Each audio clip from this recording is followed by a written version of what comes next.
Hello guys, meron tayong ginagawa dito na power amp, class D amplifier. Ngayon ito siya mga boss, yan.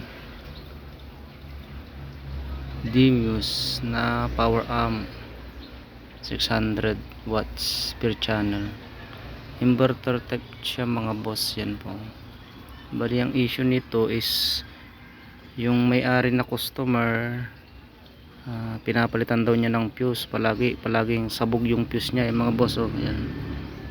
Yan, tinanggal natin yung fuse niya kasi nga po palagi daw pumuputok. Ngayon ang issue nito mga boss is yung RGBT niya, yan, yung dalawang yan at saka yun. So nung una mag-check tayo lahat, bali may shorted siya na Synar diode yung 4148. Yan, nagpalit tayo niyan.